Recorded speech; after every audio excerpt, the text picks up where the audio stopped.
Auto insurance can all seem the same until it comes time to use it. So don't get stuck paying more for less coverage. Switch to USAA Auto Insurance and you could start saving money in no time. Get a quote today. Restrictions apply. Welcome back to another edition of the Disney Dish Podcast with Jim Hill. It's me, Len Testa, and this is our show for the week of Schmersday, April 21st, 2025. On the show today, news, listener questions, and a new universal survey with so many psychological questions, it should come with a copay. Then, in our main segment, Jim and special guest Jim Shull give us the history of Disneyland's Alice in Wonderland attraction.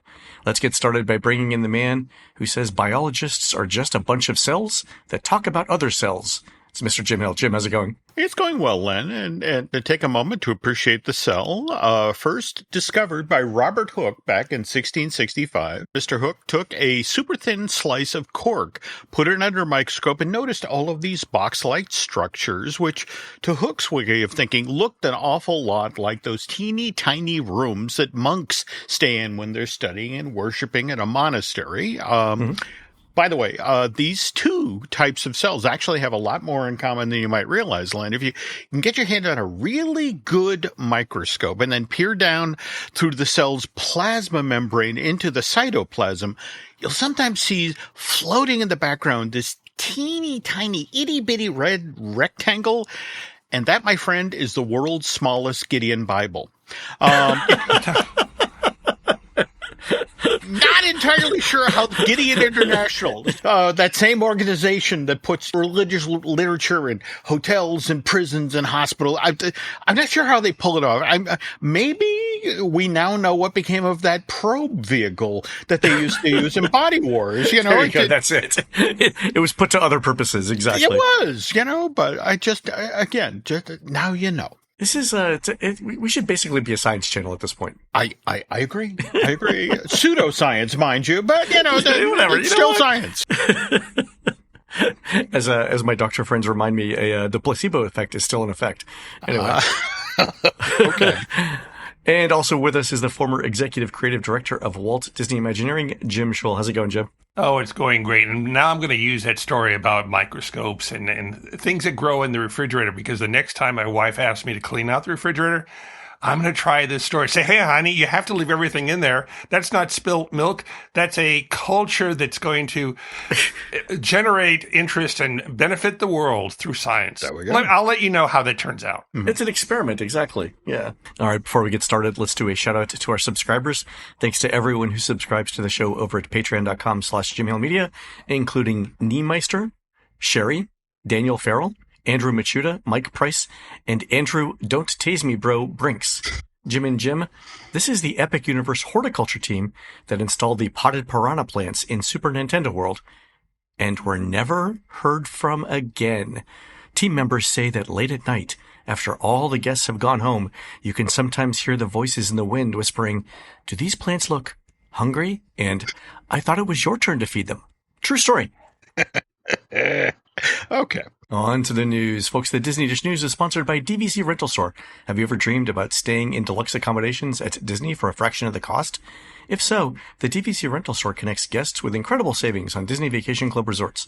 Whether you're a DVC member looking to rent your points or a guest who's looking to stay in style, the DVC Rental Store offers a seamless process for both. And don't forget, they also offer exciting point swaps for unforgettable experiences like cruises and adventures. And, heads up folks, the DVC Rental Store is currently running a limited time promotion where they're now offering the lowest prices of the year. So please check them out at dvcrentalstore.com/Disney Dish. All right, on to the news. A couple of quick things from Walt Disney World.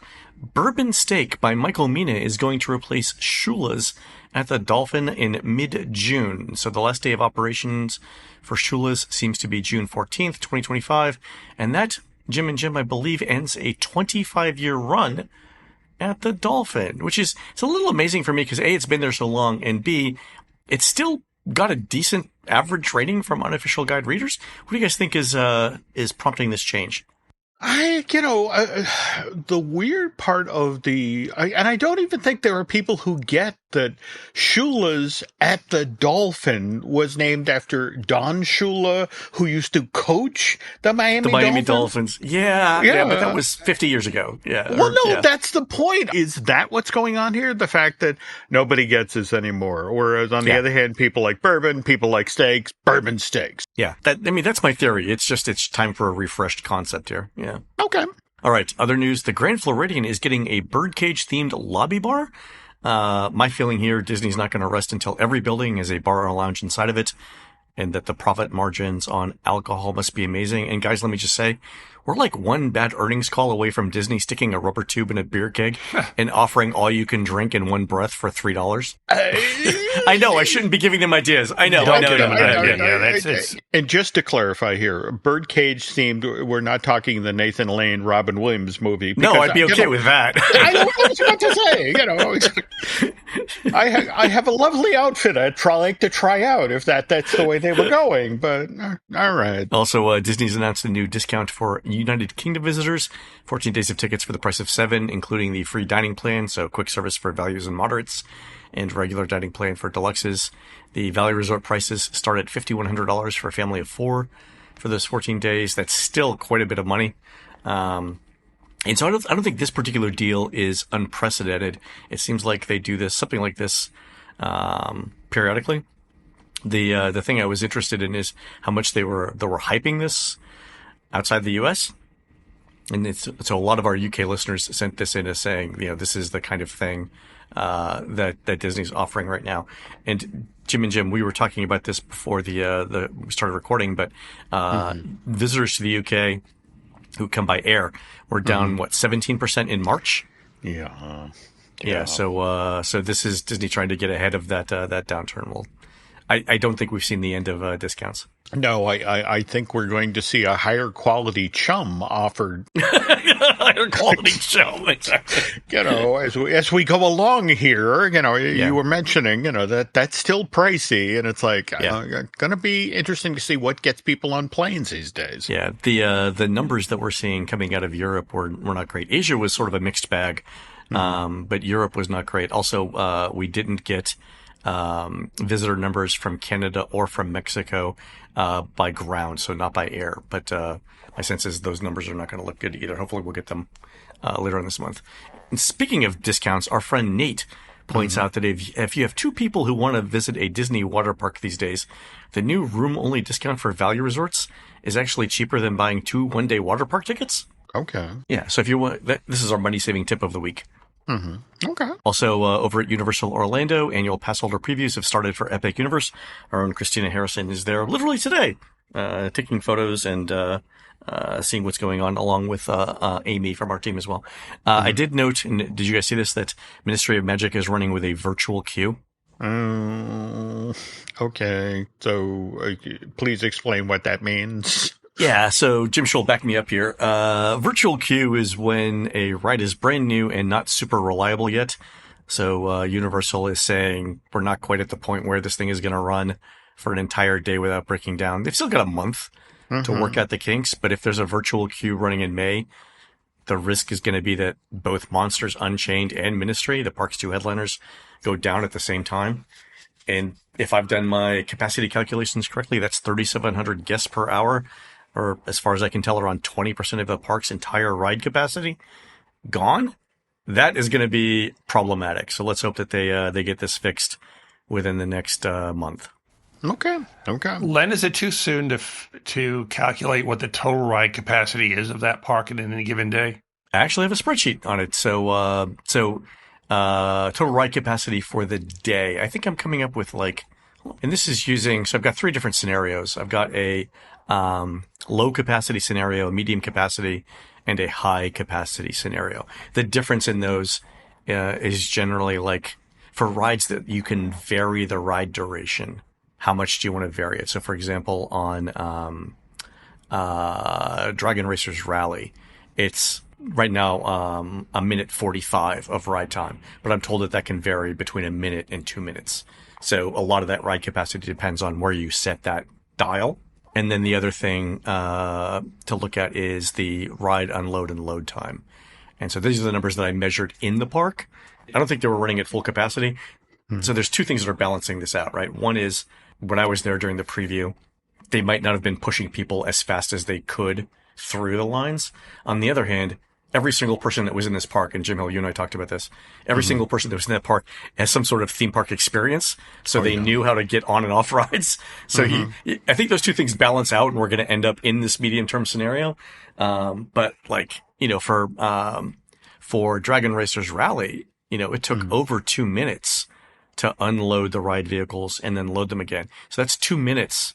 It was like 2 minutes and 15 seconds on a ride that only lasts a minute 45. And so you're spending more cycle time getting people on and off the ride than you are running the ride. And that's the kind of issue that we could run into. But don't you think as the operators become more experienced, they're going to become more efficient? And so they're going to start to know how the guests are going to behave pretty much. And it'll become more routine that, oh, I know that it's a third of the guests are going to want to know where do they leave their packages. Yeah. I'll know how to do that. And they'll carve a second or two off the load time.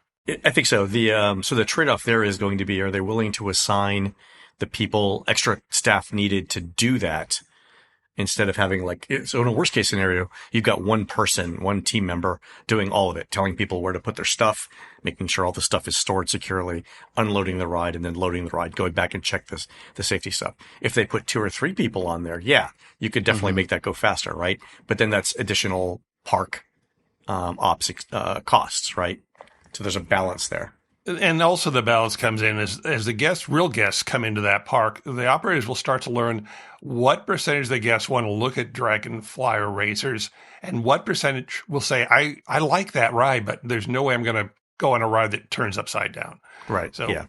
It'll balance out. The park will balance out. Yeah. So the ride unload and load time is the one big variable that I've got for everything. So that's where I'm at on that. Cool. All right. It's good to have a hobby. It is, exactly. All right, okay. on to surveys. Our friends David Davies and Andrew Chin sent in a new universal survey with some interesting questions. I won't go through all of them, but I'll give you the highlights, especially the ones that are different. First one is this. In the next 3 years, how likely are you to go to the dentist, buy a car, run a marathon, read a comic book, take a vacation, write a short story, or win the lottery? And it ranges from definitely will not do this to definitely will do this. And I think this is a weed out question to make sure you're paying attention. The one of the following questions says this: the remainder of the survey will focus on vacations and vacation activities. By vacation, we mean a trip for leisure purposes that includes an overnight stay somewhere other than your primary place of residence. So which of the following have you ever visited for an overnight vacation or leisure trip? Tokyo, Honolulu, Nassau, Denver, Watertown, Texas, Washington, D.C., New York City, Orlando, Florida. And then later there's a follow-up question. You mentioned you've previously taken a vacation or leisure trip to the destinations below. How many times have you visited each one for an overnight vacation? And then there's the same thing for leisure activities. All right, so there's now below are some leisure activities someone might or might not experience on a vacation.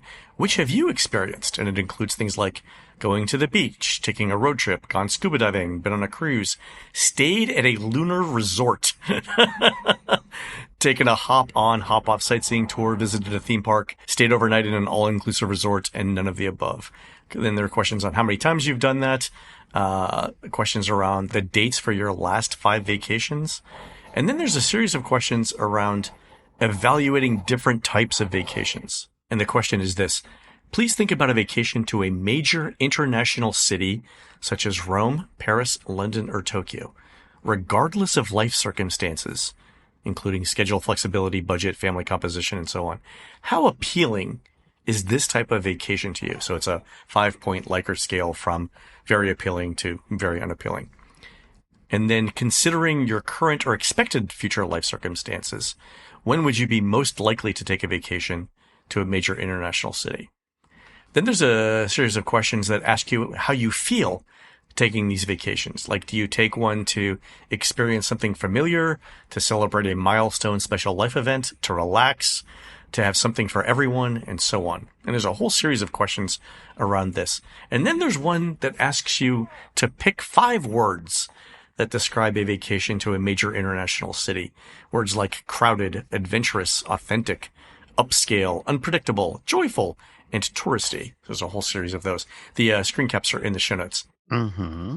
It asks what type of person, in terms of age, would enjoy a vacation to a major international city. And it goes from children as young as 0 to 4 years all the way up to seniors. And then so it does this for a series of things, not only for international cities. There's the same set of questions for domestic cities. There's the same one for other types of vacations. The question I love is this. They go into the next section. When you think of Universal theme parks, which location comes to mind first? And the two options are Universal Studios Hollywood or Universal Orlando Resort in Florida. And then there's the same questions for Walt Disney World. Do you think of Walt Disney World? Sorry, when you think of Disney, do you think of World or Land?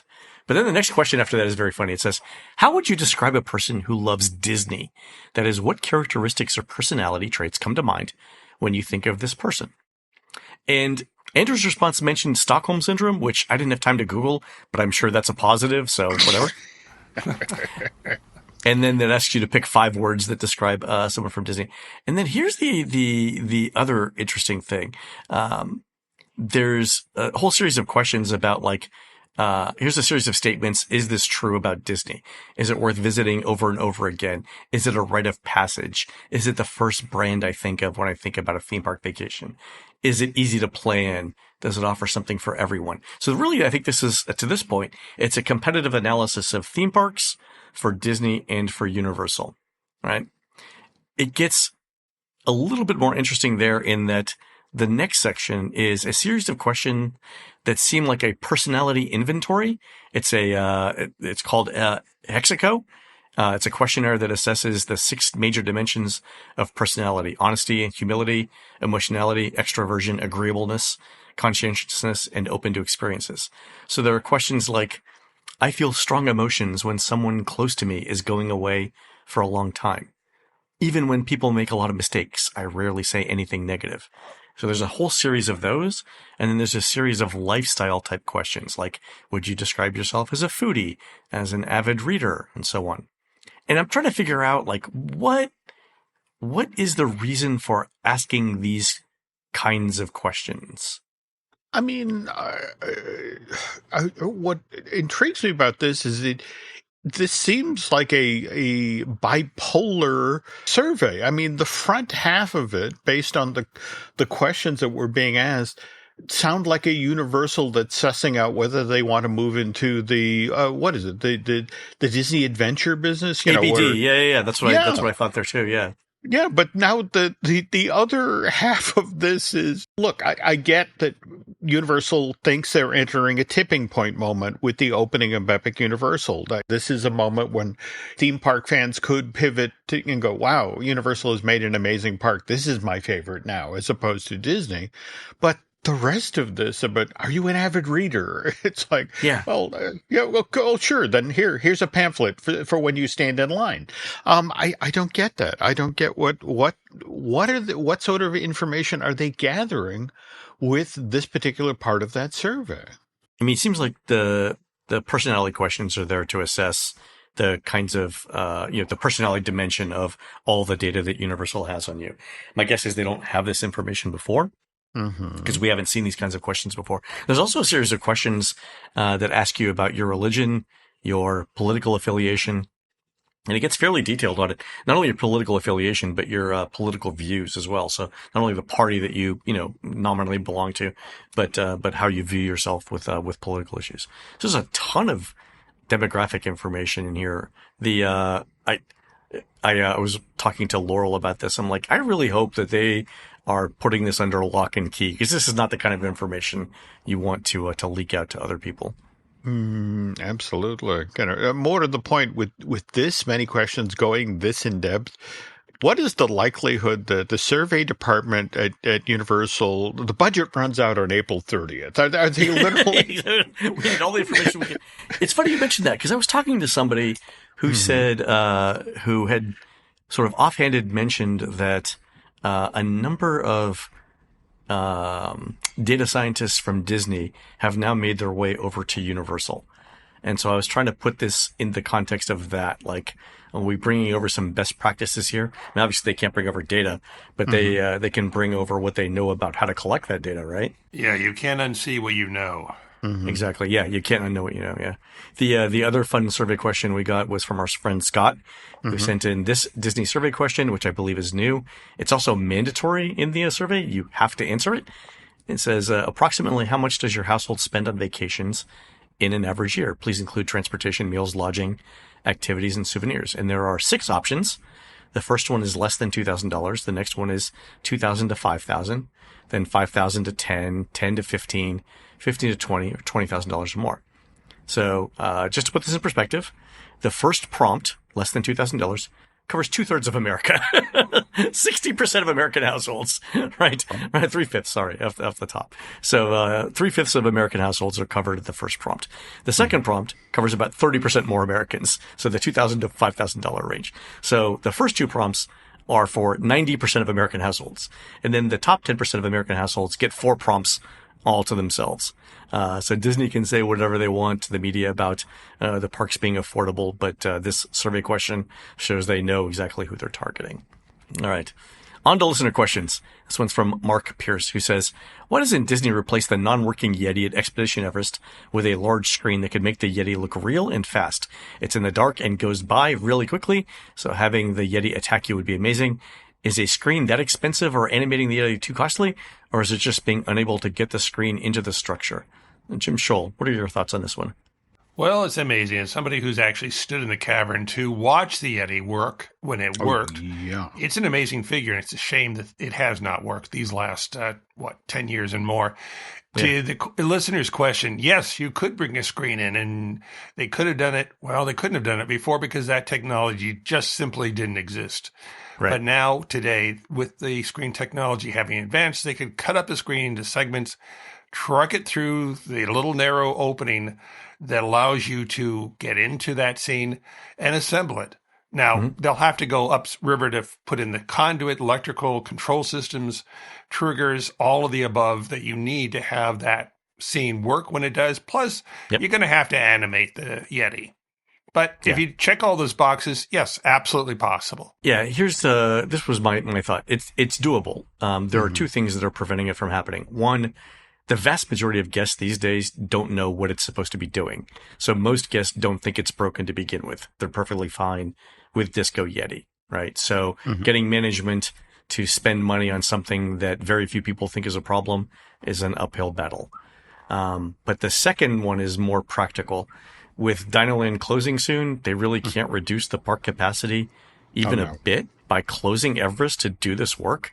So we're at least a couple of years away from anything on the Yeti being even remotely possible there. The one thing that I had heard from our friend at the company, and I want to preface this by saying this was shared before the tariffs, was the notion that when the park was on the other side of Indy, I mean, never mind in Canto Village or Zootopia, Zoo Better together, on the other side of Indy, there was a discussion of a surgical approach to Expedition Everest. The notion was they would be willing to go in for 6 months, and this would also allow them to do some track work and that sort of thing that they need to do in the attraction.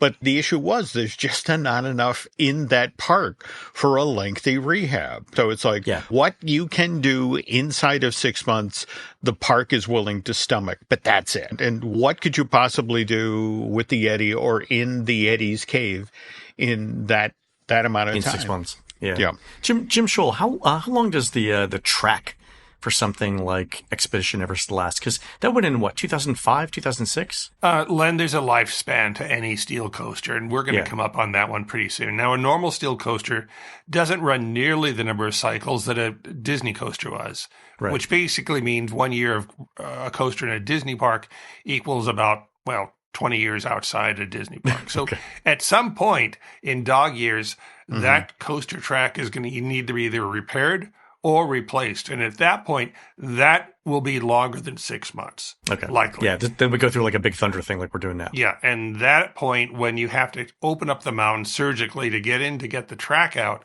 install the that's new when you do track, it. that would be the golden opportunity to finally address the Yeti problem. Oh, So so it we is shall possible. see. And yeah, It all right, is. we'll see. Cool.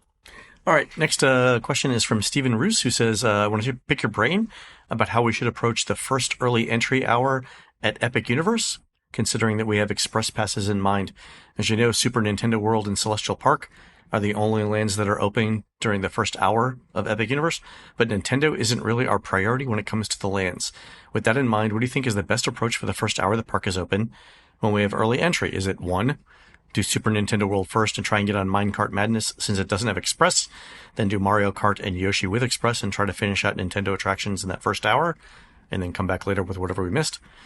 2, use that first hour to line up for Dark Universe, get on Monsters first once the park opens without Express, and then see if we can get on a second time with Express later. 3, use that first hour to line up for Wizarding World to get on Battle at the Ministry first thing once the park opens before the line gets too backed up.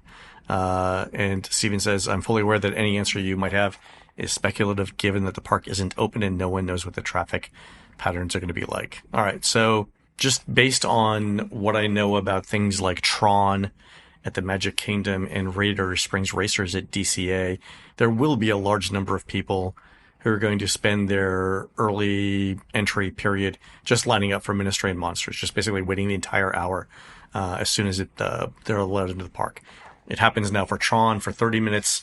It happens now for Radiator Springs for 30 minutes as well. An hour might be pushing it, but I'm sure people are going to do it. So we're not going to know until the park opens whether that's a good strategy. I suspect it's not. For one thing, you're still waiting an hour for either one of those rides, and you're not sure that they're actually going to open with the rest of the park. And also, you're giving up an hour of relatively short lines everywhere in the park for that. All right, so what I would do is I'd head for Super Nintendo World and then go back to Minecart Madness first. When I was in Epic a couple of weeks ago and I timed the ride, I don't think they can handle more than 1,000 to 1,200 guests an hour. And for perspective, that's less than Dumbo in the Magic Kingdom. It's going to be a popular ride. So there shouldn't be much of a line for Yoshi's. It's only 5.5 minutes long too, so you could catch that while you're there. And after those two, I might consider heading over to Dark Universe for Monsters. I think that's going to be the second most popular ride behind Ministry. Monsters ride capacity is substantial. So even if there are like 3,000 people in line, your wait shouldn't be horrible. And then I would do Ministry. Again, I think the park is going to open with substantially reduced capacity, maybe 25,000-ish people. So you have a decent chance to see everything in the park, especially with early entry and Express Pass. The big concerns, as always, right? Ride reliability and ride capacity. So I will keep my fingers crossed for you, Steve. Cool. All right. From Matthew Sansone, who says, my wife and I are taking a Mediterranean cruise this summer, and we were watching a YouTube video of one of the Greek ports in Crete, and the video pointed out a Starbucks. Someone made the point that you don't go to Greece to drink Starbucks. My wife said she wondered if her 250 stars would equal a free drink in Europe.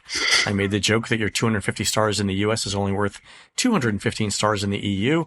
Then we tried to beat each other to the inevitable Greek bankruptcy joke, and that you would love this line of jokes. So glad the Disney dish is such a large influence on our humor. And I said, I added to Matthew, was like, well, you're going to go to the Starbucks in Greece, but there's a labor action that's going to close it for the day. That's the other obvious joke, right? Anyway. Okay, yeah. Mr. Shull, you spent a startling amount of time at Starbucks. Any thoughts here? Well, I mean, my Starbucks is good, but they don't serve anything in a grape leaf. Yeah, the pottery is lovely, though. Mm-hmm. But the pottery is lovely. All right, and here's a question about the gray area of rules in Disney from Michael Hare. He says, my family of 4, all adults, and my parents, 2 more adults, are going with us to Walt Disney World in August. We consider eating a key part of our vacations and enjoy making dining selections as part of our planning process. We typically schedule sit-downs to give us time in the air conditioning during our days and to give us a reprieve from the oppressive heat. Can we get the Disney dining plan for my family and still share credits and pay for meals for my parents as needed? I'm not sure if this is still available since the Disney dining plan has returned. All right, so I replied to Michael via email, but let me just say, sharing Disney dining plan meals is kind of a gray area. The plan's rules say that meals aren't transferable, but doesn't define what transferable means. And I'm not sure I want to live in a world where sharing dessert with your spouse is a regulated activity. So that's kind of, but really in practice, it comes down to how flexible your server is. Most servers will happily let you spend the credits however you want, but some are by the book and it's hard to know in advance what you're getting. So my advice is to try and share the credits and see what happens. There's a line on the Disney website page. We went to look for the rules, and it says about the dining plan, and this is from Disney. For example, if you book a 4-night package with the Disney dining plan, each guest in your party would receive 4 table service meals, 4 quick service meals, and 4 snacks, which can be used at any time during your 4-night stay. The specific number of meals and snacks are determined by the number of nights included in the package stay. You can redeem your meals and snacks any day during your stay until the number associated with your package has been depleted. So, that seems to indicate that you can use 2 table service meals at a time if you want. Mm-hmm. The question is, can your parents sit at the table and order no meals while you order 2 meals and then share one with them? I didn't see any sort of minimum purchase requirement for each person at a table in Disney's rules. And I found blogs that indicate on Disney's site, so from Plan Disney, that there are no such minimum rules. It's hard to believe that most cast members are going to cause a problem if you try and do this, but I have heard it happening where people force you to stick by the rules, or they claim it's a rule but then can't point out where the rule is. I would say you probably have a 75% chance of it working, Michael, but give it a shot and see what happens.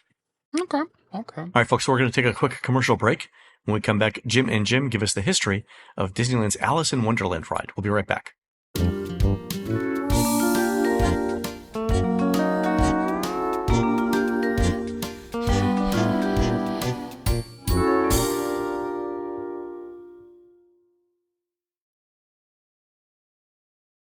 Marvel Studios' Thunderbolts will take the world by storm. Yes! There's some big right out there, and you're gonna help me stop it.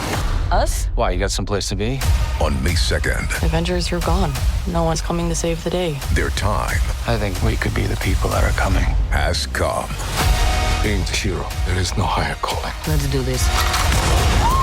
Marvel Studios' Thunderbolts, only in theaters May 2nd. Get tickets now. Rated PG-13. Some material may be inappropriate for children under 13. So good, so good, so good. Great gifts for mom? We've got them. And they're up to 60% off at Nordstrom Rack stores now. You know they have Marc Jacobs? Gotta show mom some love. That is so good. Snag amazing deals on Mother's Day gifts from Barefoot Dreams, Kate Spade New York, and more. Great brands, great prices. That's why you rack.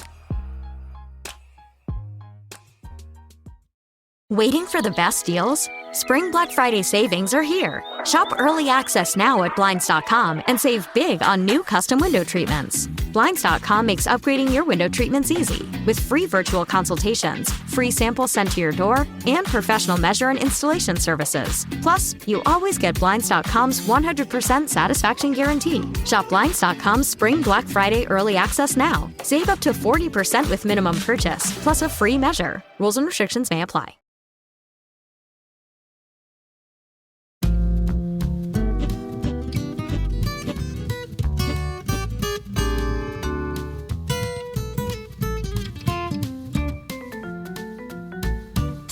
And we're back. All right. This topic is the Alice in Wonderland ride, which I don't think we've ever talked about, have we, Jim? Well, we're kind of going into the weeds here in that we're talking about an Alice attraction that was proposed but not actually built at a Disney park. And to sort of back up the truck a bit, on the March edition of Disney Unpacked, Mr. Shull, Len, and I discussed how the Snow White Scary Adventure, that dark ride that opened at the Anaheim Park back in July 55, was actually a ghost train, which is a specific type of classic amusement park ride where guests travel along a twisty track in the dark and scary things periodically pop out at them. You know, that's an old term, and it was a very common ride, the ghost train, throughout all the amusement parks and trolley parks that were being built in the United States at the time. But what people forget and maybe need a little bit more, color on is that Disneyland, when they were developing that park, especially Fantasyland, they kind of wanted to get one of everything that people already loved and knew from the amusement parks of the day. So what they were looking for is what would be a haunted house? What would be a terror mansion? That was common in all the other theme parks and amusement parks. So when they were developing Disneyland, it was really common and normal for them to reach out to that category of ride for this new park they were developing. And let me point out one other thing, that long before Disneyland's Haunted Mansion, which opened to the public August 1969, way back there, until then, this Fantasyland attraction that we're going to be talking about in detail, that was the scariest thing in the entire Disneyland. Wow. Yep. Wow is right. And that is why, as part of the new Fantasyland project, which is part of Walt's original park that was redone by Tony Baxter and his team in the early 1980s, the name of the dark ride was changed from Snow White and Her Adventures, which kind of implies it's a more family-friendly, cheerful, cute little ride, to something a little bit more ominous, which happened to have been Snow White's Scary Adventures. Oh, this is your Chinese grandmother problem that you've talked about, Shull, right? There we go. Yeah, so you can't tell from outside the ride that it's scary on the inside, and people don't read warning signs, but they do read the title of the attraction, right? So if you put the word scary in the name of the attraction, then you've given people proper warning, right? Even the ones that don't read the fine print. All right. Or at the very least, it gives you something to say at guest relations when they come in and complain. The word scary's in the name right there. What you were scared on Snow White's Scary Adventures? Okay, I've noted that. Thank you. I'm shocked. Okay. Anyway, back now to Fantasyland. It's also worth noting that Snow White's Scary Adventure wasn't the only attraction on this side of the park that was inspired by a classic amusement park ride. Yeah, again, Disney and the Disneyland Fantasyland team reached into the portfolio of classic rides that had already been developed for other amusement park. And so Dumbo, the flying elephant, was modeled on a classic spinner ride. And the Mad Tea Party was based on a flat ride that was common in all of these other parks at the time. And since I brought up Alice in Wonderland, let's talk a little bit about the Disneyland prospectus, which, as we've talked earlier about this document on a past Disney Unpacked, this was a document that Walt Disney, he created back in September of 1953, 2 years before the park opened to guests, because he needed money. And so he would have and share this document with investors to get them to give him the money he needed to build out his Anaheim theme park, to remove all those orange groves and walnut trees and put in teacups and Scary Adventures. Now, Jim is bringing up the prospectus because in this prospectus, there is a description of an Alice attraction that didn't show up in the park. And what's interesting about this is it's a walkthrough. In fact, in this document, it's described, the experience is described, guests are first supposed to follow the White Rabbit down his rabbit hole, and then they go through a maze of doors before actually reaching the White Rabbit's house. Beyond that is a garden filled with giant singing flowers. Further on in the walkthrough, guests find themselves looking on at the Mad Tea Party, and until they reach the climax of this Fantasyland attraction, which is an encounter with the Queen of Hearts in her royal courtroom. And after she screams off with their heads, guests are to then head for the exit as they're pursued by her army of playing cards. If Lana Del Rey needs a concept for her next Coachella set, that last paragraph right there should be it. Like, that would be amazing. Go ahead. Okay. And now what's interesting about this is this walkthrough was going to be based on a classic amusement park attraction. And do we care to guess what sort of attraction that is, Mr. Testa? Since it's, you say Maze of Doors, I'm going to go with Hall of Mirrors, but I could be wrong. Well, actually, you're not wrong. A Hall of Mirrors, though, was typically an element of a classic amusement park funhouse. Yeah, if you went to any amusement park, you'd find three things. You'd find a Ferris wheel, a carousel, and a funhouse. Okay, but of those three things that you mentioned, when Disneyland opened, it didn't have a Ferris wheel or a funhouse. It did have a carousel. This is true. And the problem was corrected because when DCA opened in February 2001, that park finally did get a Ferris wheel. And so that brought a Ferris wheel to the Disney parks for the very first time in a permanent fashion. Now, what they got was based on an old ride called the Wonderland. And there used to be a number of them. Now, today, there's one in England and there's one in New York on Coney Island.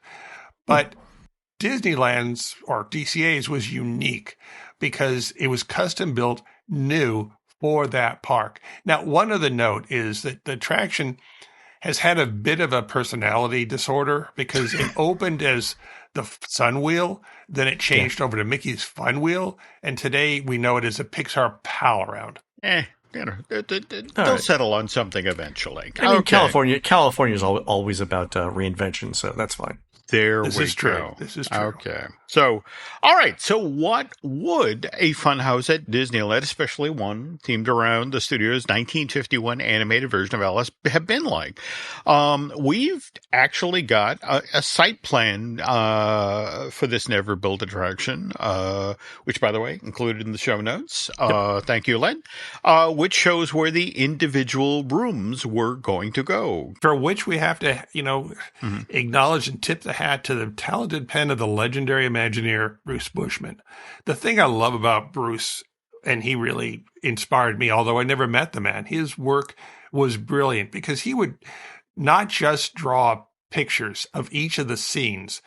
What he actually did was he draw site plans, and he draw dimension site plans. And here's a tip for you. If any of you Disney fans ever see a drawing without a dimension on it, look for a door. Because a door is always going to be a standard dimension, and you could work backward from that to deconstruct any of your rides that you want to have questions answered for. Anyway, it's good to know. This is good to know. We try to serve.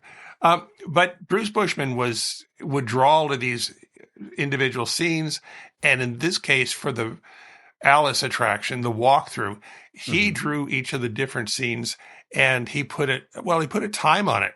Because at the bottom of the drawing, you can see where he says it's a 6-minute attraction. He got that specific. And from that, you could work backward on how many people would be in each of the scenes before the doors open to allow that group of people to pulse into the next scene. Now, later on in the drawing, you can see where there are no doors because at that point, the scenes were loose enough that you weren't telling story points, which meant you could just flood the zone, so to speak, with all the people who were in the previous scenes. They just go in and enjoy their observations and what they were playing with. That's fantastic that they had that Bruce had that much real world knowledge about how this was supposed to work. His real world knowledge was grounded in the animated world. What the practical side he brought to the table was unique because, again, no one had ever really done this on the scale that Disney was proposing. They'd done a little bit, but they were individual family-owned parks that were off the road. And, they weren't to the level of showmanship that Walt Disney wanted to deliver to his guests in Anaheim. So Bruce was not just, developing ideas, but he was inventing a new art form. Good guy. Yeah, that's fantastic. Speaking of the real world and a new art form, because here's the thing. Funhouses didn't really exist as we know them anyway, till the 1890s.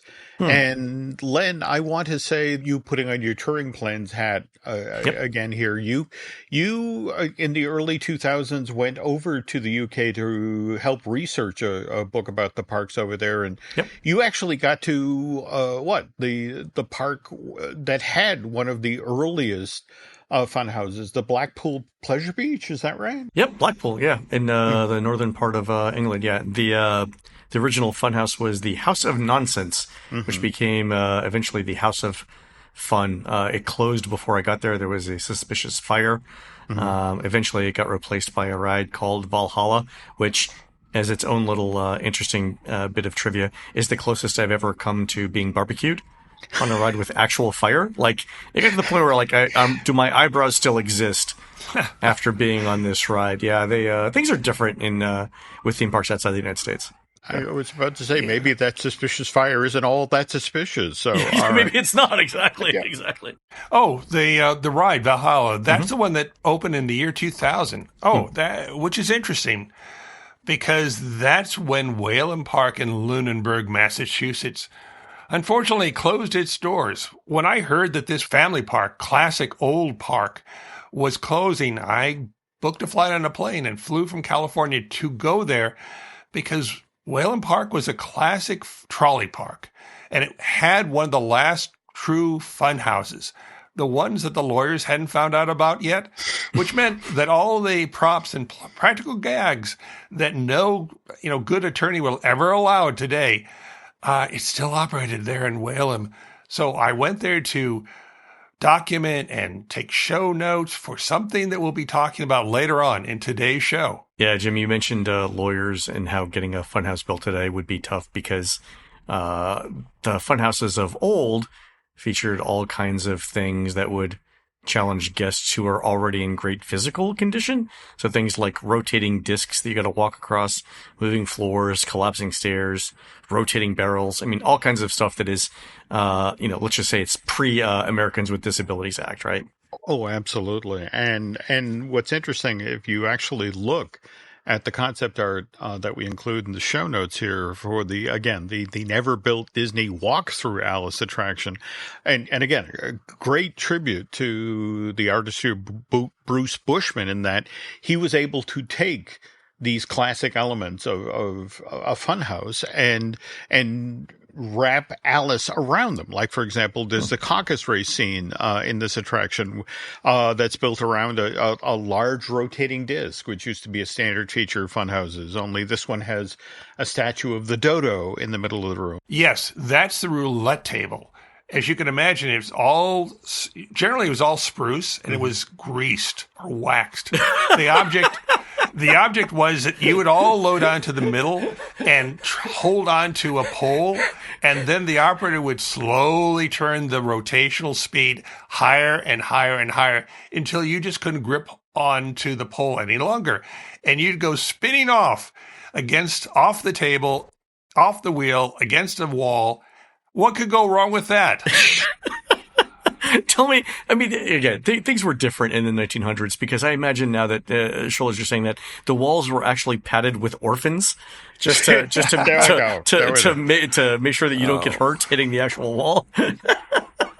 And continuing the thing sure to injure you, the walkway leading up to the Walrus and the Carpenter's house was to have featured a set of collapsing stairs. Yeah, the collapsing stairs. You gotta love the collapsing stair. I mean, you walk it up. As you walk up, it looks like a normal set of stairs until the operator suddenly hits that button, and what had been stairs suddenly becomes flat objects. Or even worse, the staircase is split in two, into a left foot and a right foot.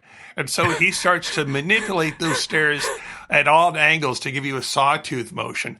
Now, as you can imagine, it would be nice to have something to hold on to at a time like this. Yeah. But times were different. Hey, it's only a 4-foot fall. What could happen? So yeah, you just kind of basically, I saw people who would get on their hands and knees to crawl to the top of the staircase. Whoa. Fun times. Look at Grandma on her replaced hip. Isn't this great? God, just good old family fun here. All right. And then we get to the Tulgey Woods, filled with giant trees, which, Mr. Shull, the term I came across, they're called push bags. Oh, yeah, the push bags. Those are filled with sawdust. Mm-hmm. So the idea would be there'd be burlap-filled sawdust bags. And you all know, if you have a bag of sawdust lying around after a while, it'd get damp, it would kind of filter down, it'd become hard-packed. Oh. So when it was installed, it was sort of, firm, but kind of soft. After 6 months to a year, the thing was basically like slamming into concrete pillars. Yeah. It's like a solid tree at that point. Yeah, I don't know why we didn't build this. Yeah, well, if you open it today, I guarantee virtual queue for all. Yeah. There we go. And then we get to the truly classic Funhouse element. In fact, whenever if you go over to YouTube and, Coney Island Funhouse or that sort of thing, they always show the rotating barrels, which are these, 6 or 7 foot tall, and then 10-foot long tubes that rotate. And this was how you were supposed to exit the attraction land. And in fact, Mr. Shull, when we were looking at this particular piece of concept art, which has that moment from the Alice movie where the cars all seem to fly up in the air and are landing on top of her. And, I want to say Jim took one look at that piece of art and was like, oh, yeah, that there's no way they're going to be able to maintain that. No, I think the term I used was give it a week. I give it a week. Yeah. I give it a week. I think this is an example of trying to bite off too much on the Bruce Bushman's and Fantasyland team. The original rotating barrel generally was about 7, maybe 6 foot in diameter. And again, our old friend greased wood makes an appearance here. So imagine, if you will, you have a rotating barrel and you slowly walk through it. Unfortunately, it's hard to keep your balance, although a lot of people learned the hack where they would stand in the barrel and then extend their arms and they would brace themselves and they would start rotating at 360 degrees around and around and around. Now, the downside on that is you get disoriented very quickly. I know, I did it. And you pray that you know where the floor really is, because if you release your grip, you may be falling against the sidewall, not the floor as you planned. But, the idea of now taking this greased wood, waxed wood, and then painting it with beautiful murals of cards from the movies you all know and love, and have it stand up against people, whether drop keychains and their boots and their shoes. As I said, give it a week. Yeah, that would be tough to maintain. So is this why it didn't get built? Actually, we'll get to why it didn't get built in a moment. But first, this. Switch to Verizon Business and get more from your internet without paying more for your internet. Get LTE Business Internet starting at $39 a month when paired with select business mobile plans. That's unlimited data, and with it, unlimited possibilities. Start saving today with Verizon Business, ranked #1 in small business internet customer satisfaction by J.D. Power. Starting price for 25 megabits per second LTE internet plan with smartphone plan savings, plus taxes, fees, and economic adjustment charge. Terms apply. For J.D. Power 2024 award information, visit jdpower.com/awards. I think you're on mute. Workday starting to sound the same? I think you're on mute. Find something that sounds better for your career on LinkedIn. With LinkedIn Job Collections, you can browse curated collections by relevant industries and benefits, like flex PTO or hybrid workplaces, so you can find the right job for you. Get started at linkedin.com/jobs. Finding where you fit. LinkedIn knows how. Okay, so we're back, and Len just asked about why didn't this Alice walkthrough get built? And Mr. Shull and I were talking about this, and there's 2 theories, actually, that, one, I think Mr. Shull just alluded to with the rotating barrels about. Think about it. You've a walkthrough room experience with multiple rooms full of characters and high-touch props. This is not just going to be expensive to build; it's going to be expensive to maintain. Never mind the fact. In fact, we talked earlier today in the show about the number of team members at Universal that are going to be needed to efficiently run the attractions in their newest theme park, Epic Universe, and conversely here, the notion of how many cast members are you going to have in this Alice walkthrough to A, keep people moving through this thing at speed, and B, making sure the obnoxious teenage boys, aren't, I wonder if this will break. Yeah. So, and then, Jim, you had the interesting notion that perhaps this might have been just a little too carny for Walt's taste? A little bit. Again, we all start with the idea of, well, what worked, we'll do more of that, but with a Disney spin. And that's the approach they took with this original Maze version of Alice. But it didn't work. It really was a little bit too on the nose to be a little too carny. Mm-hmm. He wanted something also that, him being Walt, he wanted something that everyone could enjoy, not, grandma in a walker or the teenage kids that are going upstream or violating or breaking off pieces of the sets to take home as souvenirs. So it's not a bad idea. It's just not the right idea. And we see a lot of that in the design concept phase of the original Disneyland. Though that said, when we were pre-gaming, you pointed out that, again, one of the reasons we shared the concept art that Bruce did for the walkthrough is that when Disneyland finally does open an Alice attraction, well, first of all, it's a dark ride. But a lot of the things that Bruce designed did wind up eventually in this dark ride, right? Yeah, you're right. And one of the things that the ride version solved was they could keep all the best ideas from the Bruce Bushman walkthrough, but by putting everyone into a ride vehicle whose speed an operator could control, that guaranteed, well, hopefully, they wouldn't be getting out of the ride to take home bits of the set pieces as souvenirs. Yeah, exactly. It's a souvenir. What do you mean? I paid an admission ticket out there at the mushroom. I bought it from that nice lady in the mushroom. Yeah, but anyway, they didn't give up the idea, and that was one of the things about Imagineering at the time.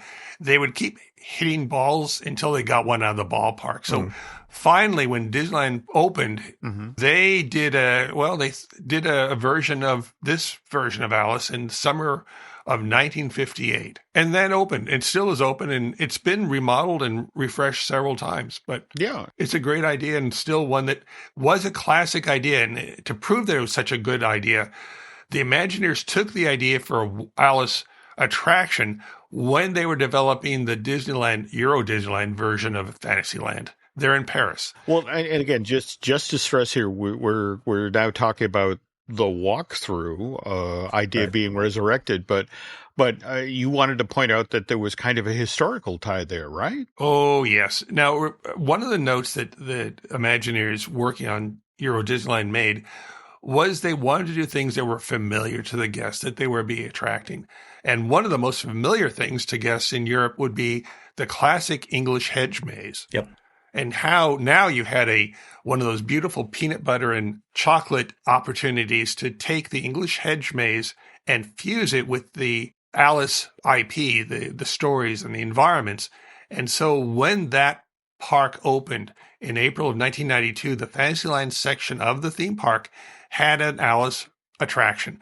And the name was Alice's Curious Labyrinth. And everything you need to know is in the title. It's in there, yeah. The Imagineers weren't done with building mazes. And when they built the maze for Alice in Shanghai Disneyland, though, they built a slightly different maze. This is true. Jim, can you tell us about it? Yeah, actually, because this... the Shanghai Alice walkthrough wasn't themed around the animated film from 51, but rather the live action version that Tim Burton had done for Walt Disney Pictures in, I want to say, 2010. Which makes complete and perfect sense because when you think about it, when the original Alice movie was released, it didn't have a worldwide release in China. But the Tim Burton movie was released into China and people knew it in China. And so it just made sense.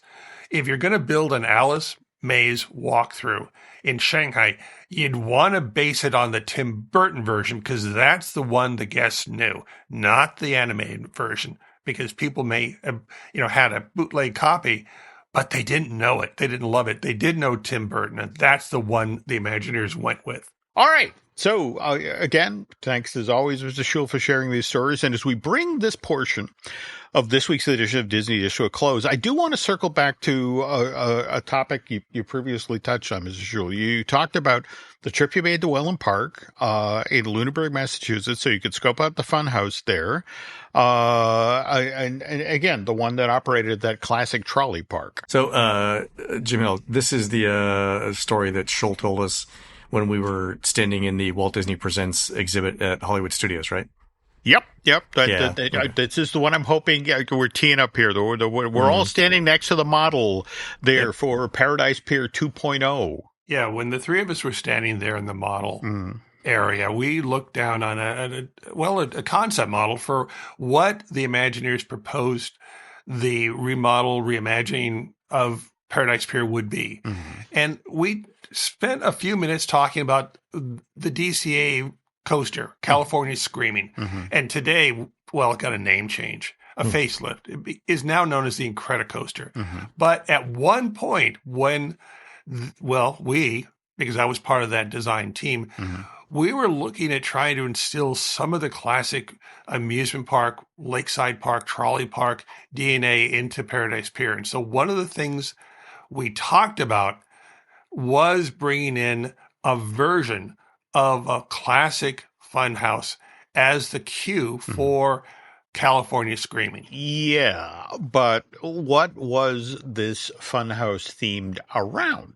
Well, it's kind of an evil coaster because you go upside down and go really, really fast. And what do you associate with evil stuff like that? I would have picked villains. Yep. And villains was the way it was going to go. And there's a hint, a taste, just a slight nod to that idea on that model that we all stood around that day. Because I remember one of us commented on the fact that, gee, weren't the coaster cars in DC at that point red?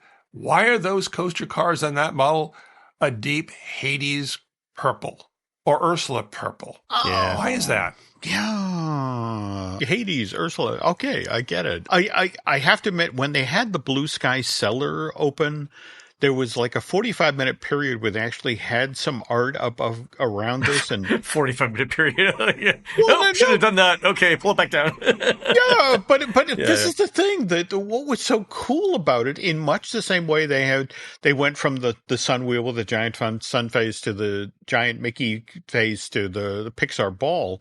But this version, you were zooming around on that coaster through oversized villain icons. I mean, Captain Hook's hook or Jafar's staff. And it was such a cool looking idea. But again, the very next time I went into the Blue Sky Cellar, where's that art? Never mind, go away.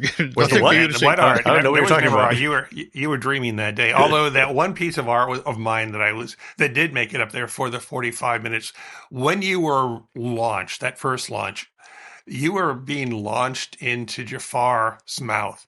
Jafar is a snake. So it gives you a taste of what that version would have been had Villains Funhouse coaster been fully realized. The thing I loved was being in Walt Disney Presents with You, Shull, where you're going over the models, and like something as small as the paint on the coaster vehicles is proof that of an attraction that was never built, but it's in plain sight if you know how to look, and it's in Florida as well. That's just something that you would never get from Disney themselves. It's kind of cool. No, I agree. By the way, folks, if you like these sorts of stories, you need to go check out Disney Journey, which is Mr. Shull's YouTube channel. You post new videos on there every Friday. So what's the next story you're sharing over on YouTube? Well, on this coming Friday, I'm going to be posting a story about, Disneyland Paris, and specifically the Second Gate Park there in Disneyland. And it has some competition that's been announced recently where Universal Studios Great Britain has been confirmed. So we'll be talking about what that means to the Disneyland Paris Resort, and more specifically, what does it mean to the new Disney Adventure World? So head on over to Disney Journey. All right, and I'll put the link to that in the show notes as well. Okay, cool. And don't forget, we've got all kinds of concept art in the show notes too. That's going to do it for the show today. You can help support our show by subscribing over at patreon.com/JimHillMedia, where we're posting exclusive shows every week. Our latest video is with Imagineer Jim Shull. How about that? On the different iterations of Snow White's adventures. You can find more of Jim at JimHillMedia.com, more of Jim Shull at Disney Journey on YouTube, and more of me, Len, at TouringPlans.com. We're produced spectacularly by Eric Hersey and David Gray, who'll be joining the band Prettier Than Matt live on stage for the song Small Town Famous on the main stage at the South Carolina State Fair on Saturday, May 3rd, 2025 in beautiful downtown Columbia, South Carolina. While Eric and David are doing that, please go onto iTunes and rate our show and tell us what you'd like to hear next. For Jim and Jim, this is Len. We will see you on the next show.